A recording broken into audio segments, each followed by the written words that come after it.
కాదు, తెలంగాణ రాష్ట్రం కావాలి, తెలంగాణ రాష్ట్రం కల నెరవేరాలి అని ఈ ప్రాంతంలో లేచిన ఉవ్వెత్తున ఉద్యమాన్ని ఆనాడు 2004 సంవత్సరంలో శ్రీమతి సోనియా గాంధీ గారు ఇదే కరీంనగర్ గడ్డ మీద నుంచి మీకు మాట ఇచ్చిండ్రు.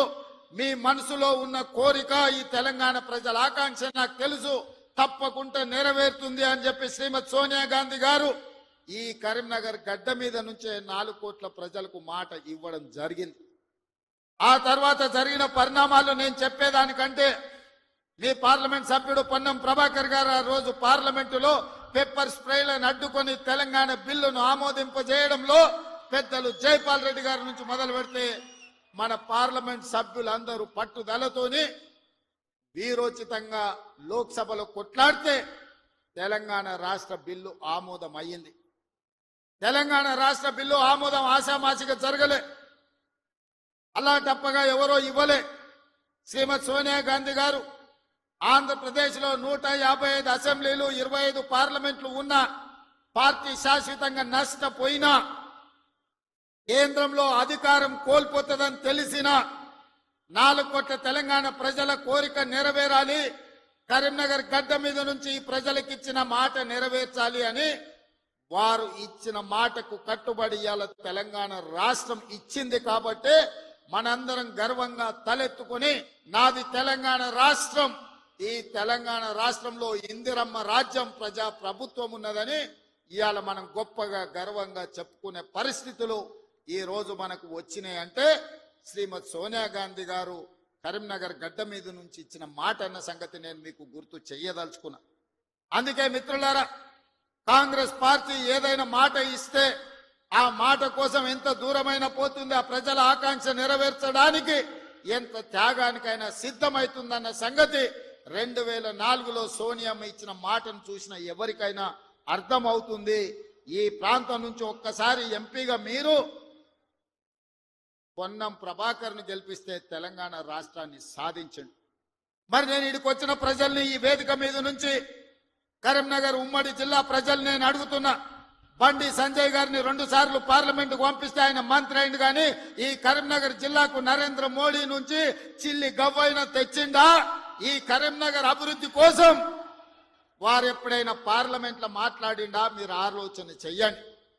అంతకంటే ముందు 3 సార్లు టీఆర్ఎస్ వాళ్ళని గెలిపించింది, వాళ్ళు గుండు సున్ననే ఈ కరీంనగర్ జిల్లాకి ఇచ్చింది.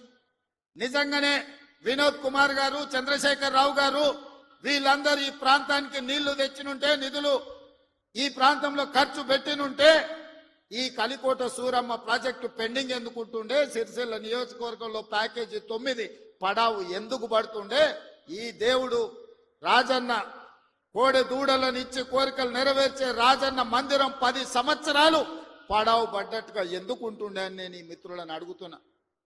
దాదాపుగా ఈ 10 సంవత్సరాలలో చంద్రశేఖర్ రావు గారు 20 లక్షల కోట్ల రూపాయల బడ్జెట్ ఖర్చు పెట్టిండు.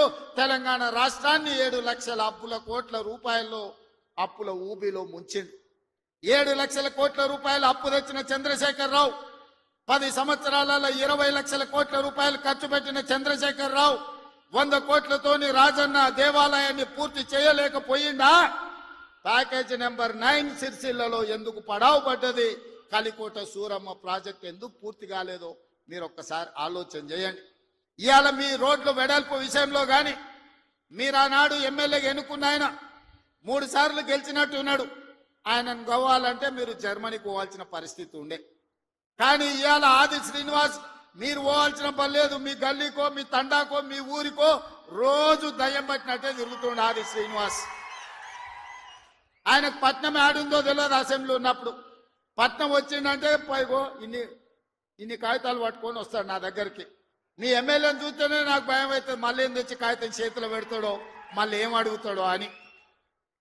కానీ ఏదైనా ఎన్నడూ ఆయన ఏ పైరవికి రాలే, ఏ పని అడగలే, ఏ కాంట్రాక్ట్ అడగలే, ఏ బదిలీ అడగలే. ఈ వేములవాడ నియోజకవర్గానికి దాదాపుగా 35 ఏళ్ల నుంచి వివిధ హోదాలలో నేను పనిచేసిన, ఇండిపెండెంట్ గా నిలబడ్డా, పార్టీ నుంచి నిలబడ్డా, నన్ను ఆశీర్వదించి హక్కును చేర్చుకొని నన్ను గుండెల్లో పెట్టి చూసుకున్నారు. నాకు ఒక అవకాశం వచ్చింది, నా జన్మ ధన్యమైతుంది. పనులు చేస్తే మీరు సహకరించాలి. నాకు పదవి ఇవ్వకపోయినా పర్వాలేదు, కానీ నా ప్రాంతానికి ప్రాజెక్టులు ఇవ్వండి అని మీ ఆది శ్రీనివాస్ కాగితాలు తీసుకొచ్చి ఇచ్చి ప్రాజెక్టులన్నీ కూడా తెచ్చుకున్నాడు. నాకు కూడా ప్రజల కోసం, ప్రాంత అభివృద్ధి కోసం అడిగే ఎమ్మెల్యేలన్నా ప్రజాప్రతినిధులన్నా నాకు కూడా చాలా ఇష్టం. సిరిసిల్లలో అన్ని పనులు చెయ్యాలనుకున్నా, అంతా సవ్యంగా జరిగింది. కానీ సిరిసిల్లలో తప్పిదం జరగడం వల్ల ఈ రోజు సిరిసిల్లలో కేకే మహేందర్ రెడ్డి మనకి ఎమ్మెల్యే కాలేదు. కానీ సిరిసిల్ల ప్రాంతాన్ని నిర్లక్ష్యం చేయదలుచుకోలే. సిరిసిల్ల ప్రాంతాన్ని అభివృద్ధి చేస్తాం. అందుకే మెడికల్ కాలేజ్ మంజూరు చేసినాం. అదే విధంగా మా చేనేత కార్మికుల కోసం యాడ్ను డిపో రాజన్న సాక్షిగా వేములవాడలో ఈ రోజు పెట్టినాం. ఈ ప్రాంతంలో ఉండే నేతన్నల్ని, గీతన్నల్ని, గల్ఫ్ కార్మికులను ఆదుకోవాలనేది మా విధానం. గల్ఫ్ కార్మికుల విషయంలో మా మేడిపల్లి సత్యం కావచ్చు, మా డాక్టర్ కవంపల్లి సత్యనారాయణ గారు కావచ్చు, పెద్దలు జీవన్ రెడ్డి గారు, ఆది శ్రీనివాస్ ఈ ప్రాంత జగిత్యాల కోరుట్ల ప్రాంతం నుంచి ఇక్కడ నుంచి వలసలు పోయే గల్ఫ్ కార్మికుల గురించి గల్ఫ్ బోర్డు పెట్టాలి. గల్ఫ్ కార్మికులు అక్కడికి పోతే ఏదైనా ప్రమాదం జరిగి గల్ఫ్ దేశాలలో, మిడిల్ ఈస్ట్ కంట్రీలో చచ్చిపోతే కనీసం ఆ కుటుంబాలు శవాన్ని కూడా చూసే పరిస్థితి లేదు. ఆ కుటుంబాలను ఆదుకునే పరిస్థితి అంతకంటే లేదు. వాళ్ళ పిల్లలు అనాథలైపోతున్నారు. ఆ కుటుంబాలను ఆదుకోవాలని పాదయాత్ర సందర్భంగా చెప్తే మన ప్రభుత్వం, ప్రజా ప్రభుత్వం గల్ఫ్ కార్మికులను ఆదుకోవడానికి బోర్డుతో పాటు అక్కడ ఎవరైనా ప్రమాదవశాత్తు చనిపోతే 5 లక్షల రూపాయల నష్ట పరిహారం ఇవ్వాలని ఇవాళ గల్ఫ్ లో చనిపోతున్న వాళ్ళ కుటుంబాలకు నిన్ననే చనిపోయిన వాళ్ళందరూ కూడా ఖాతాలో 5 లక్షలు పడ్డాయని నేను భావిస్తున్నా. ఎందుకంటే నేను బయలుదేరే ముందు నిన్న వరంగల్లో మా అధికారులకు ఆదేశాలు ఇచ్చిన. గతంలోనే నేను కొంతమంది బాధితులు ఉంటే సెక్రటేరియట్కి పిలిచి వాళ్ళకి చెక్కులు ఇవ్వడం జరిగింది. నేను ఎందుకు ఈ మాట చెప్తున్నంటే ఈ ప్రాంతంలో ఉన్న చేనేత కార్మికులు, బీడీ కార్మికులు ఈ ప్రాంతంలో వలసలు ఎక్కువ. పాలమూరు నుంచి తట్ట పనో, పార పనో, మట్టు పనో, లేకపోతే బొంబాయో, దుబాయో పోయే పరిస్థితులు ఉంటే ఇక్కడ పూర్తిగా గల్ఫ్, మిడిల్ ఈస్ట్ కంట్రీలకే వెళ్తున్నారు.